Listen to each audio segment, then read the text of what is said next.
ሰላም አድማጭ ተመልካቾቻችን እንዲሁም ደግሞ የሳምሮ የሀገር በቀል ሕክምና ዩቲዩብ ቻናል ተከታታዮቻችን ቤተሰቦቻችን እንዴት ናችሁ? እንዴት ሰነበታችሁ? በዛሬው ዕለት አዲስ ቪዲዮ ለእናንተ ይዘን ቀርበናል። ተከታተሉ። በዛሬው ዕለት አንድ ርዕሰ ጉዳይ ይዘን ለአድማጭ ተመልካቾቻችን መጥተናል። ርዕሰ ጉዳያችን የህፃናት የራስ ቁስለት ላይ በተመለከተ ትንሽ ደቂቃ አብረን እንቆያለን። እንግዲህ ብዙ ምክንያቶች ብዙ መንስኤዎች አሉት። የህፃናት የራስ ቁስለት በብዛት በህፃናት ላይ ይከሰታል። ከብዙ መንስኤዎች አንደኛው ክራድል ካፕ የሚባለው በህክምና አጠራሩ ኢንፋንት ሴቦራይክ ደርማታይተስ የሚባለው ነው። ይህ ክስተት በተለይ ህፃናት ከእናቶቻቸው ወደ ልጅ በሚተላለፍ ሆርሞን ከተወለዱ በኋላ በራስ ቆዳቸው ላይ ከፍተኛ የዘይት ማምረት ይጀምራሉ። ስለዚህ ይህ ዘይት ከተመረተ በኋላ በቆዳቸው ላይ አካባቢ ያሉትን የሞቱ ሴሎቹን ጋር ይጣበቅና ቢጫ መሳይ ቅርፊት ቆዳቸው ላይ እናገኛለን። ሌላው እሱ ብቻ መሆኑ በዚህ ሳያበቃ በተለይ ፈንገሶች ካደጉበት ወደ ህመም ሊሻገር ይችላል። በተለይ እኛ እርሾ የምንለው ወይም ይስት በሳይንሳዊ አጠራሩ የሚባለው በማሌሴዚያ የሚባለው ይስት ብዙ ጊዜ ከፍተኛ ዘይት ቆዳቸው ላይ የራስ ቅላቸው ላይ ሲወጣ አብሮ ዛው ላይ በማደግ የህመሙን ሊያባብስ ይችላል። ግን ደግሞ ይህ ህመም በጣም ቢበዛ እስከ 12 ወር ወይም የመጀመሪያ ልደታቸውን እስኪያከብሩ ድረስ የሚከሰት ሆኖ በራሱ የሚጠፋ ይሆናል ማለት ነው። ነገር ግን ከዚህ በኋላ ሌሎች መንስኤዎችን መዘርዘር ስንችል ምናልባትም ከዓመት በላይ የራስ ቅላቸው ላይ ወይም ቆዳቸው ላይ ከፍተኛ ህመሞችን ሊያስከስቱ የሚችሉ ሌሎች መንስኤዎች አሉ። እነሱን ዘርዘር አድርገን ለማየት እንሞክራለን። ከተለያዩ መንስኤዎች ውስጥ በመጥቀስ ያክል ኤክዜማ ወይም ቶፒካል ደርማታይተስ የሚባለው በተለይ በህፃናት የራስ ቅል ላይ ከፍተኛ ችግር ፈጥሮ እናየዋለን። ሌላው ኢምፓቲጎ የሚባል በባክቴሪያ አማካኝነት የሚመጣ ህመምም እናገኛለን። ሌላው በፈንገስ የሚመጣ ህመም አለ፣ ቴኔካፒቲስ የምንለው። ስለዚህ እነዚህ አይነት የተለያዩ መንስኤዎች በህፃናት የራስ ቆዳ ላይ ከፍተኛውን ችግሮች እየፈጠሩ ህፃናትን ለህመም የሚዳርጉ ናቸው። እያንዳንዳቸው በከፊል ዘርዘር አድርገን ማየት እንችላለን። ኤክዜማ ወይም ቶፒካል ደርማታይተስ የምንለው ከራስ ቆዳ በተጨማሪ ሌሎች ላይም ይወጣል። ከፍተኛ የማሳከክ ባህሪ ያለው ቀያይ እብጠቶችን ይፈጥራል። ከቶፒካል ከመጀመሪያው ከክራድል ካፕ የሚለየው ከፍተኛ የማሳከክ ህመም በታማሚው ላይ ሊያመጣ ይችላል። ሌላው ባክቴሪያ የሚመጣው ኢምፓቲጎ እሱም እንደዛው ለዚህ በህመም የሚዳርጉ ባክቴሪያዎች ራሱን ችሎ መጥቀስ ይቻላል።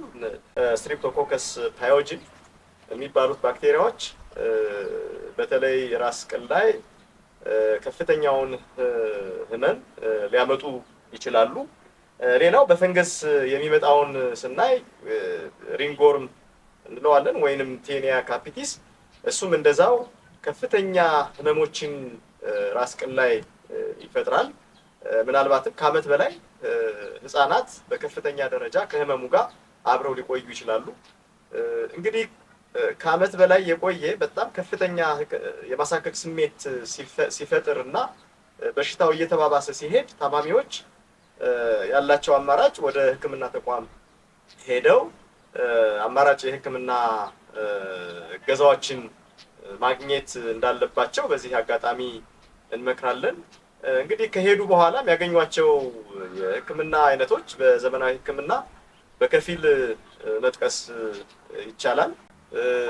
እንግዲህ እንደ መፍትሄ በሕክምና ተቋማት የሚሰጡት መፍትሄዎች በተለይ የክራድል ካፕ ከሆነ እነዚህ የራስ ቅል ላይ የሚቀቡ ቅባቶች፣ ሚኒራል ኦይሎች፣ ቤቢ ኦይል፣ ኦሊቭ ኦይል የሚባሉ ዘይቶችን ለተወሰነ ለ10 ለ15 ደቂቃ የደረቀ ቆዳው ላይ እንዲቀቡና በተከታታይ እንዲታጠቡ ሐኪሞች ይመክራሉ። ከነዚህ ልፍ ያለ ከሆነና ህመሙ በጣም ለብዙ ጊዜ የሚቆይ ከሆነ የሕክምና ሻምፖዎችን የጸረ ፈንገስ ሻምፖ፣ ጸረ ባክቴሪያ ሻምፖ በሐኪሞቻችን ይታዘዛል።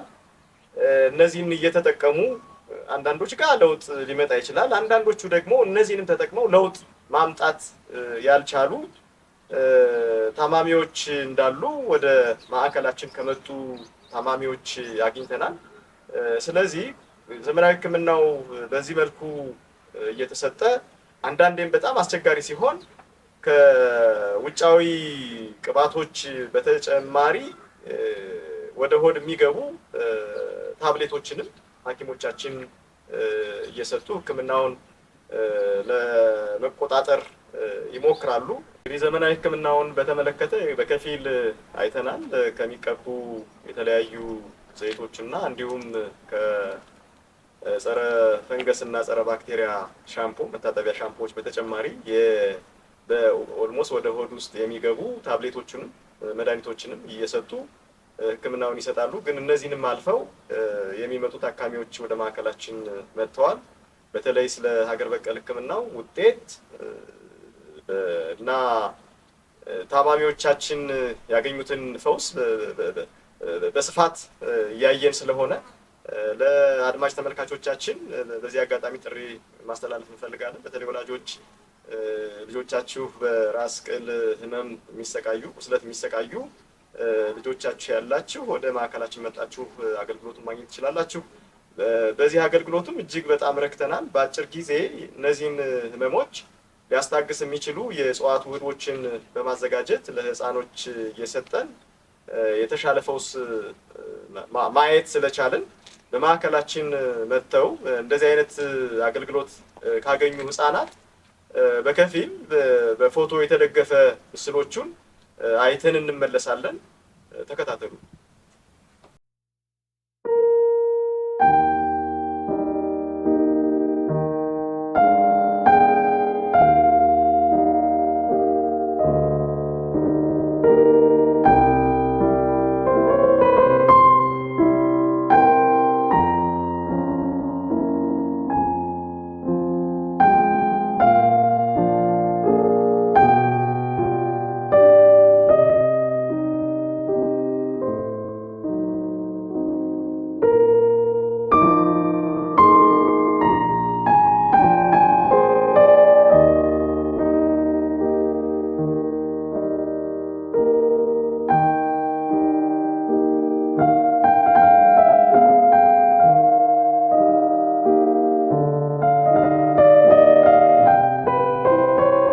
ተመልካቾቻችን ከዚህ ቪዲዮ ብዙ ቁም ነገሮችን እንደሸመታችሁ ተስፋ እናደርጋለን።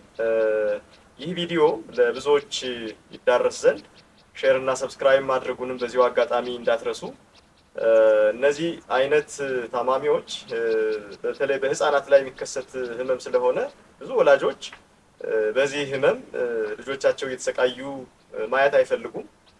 ውጤት ያለው ሕክምና ስለምንሰጥ በዚሁ አጋጣሚ በድጋሜ እንዲዳረስ ሼር እና ሰብስክራይብ ማድረጉን እንዳትረሱ። በድጋሜ ነው ይሄንን የምንናገረው። ምናልባት የሼር እና የላይክ ቁጥር ማብዛት ምክንያት አድርገን ሳይሆን ሕክምናውን ከሚቀጥሉት አጭር ዓመታት ከዘመናዊ ሕክምና ጋር ኢንቴግሬት አድርገን ለመስጠትም ያግዘን ዘንድ ብዙ ታካሚዎች ወደ ማዕከላችን መጥተው እንዲታከሙ ፍላጎት ስላለን ነው። ላዳመጣችሁን እናመሰግናለን።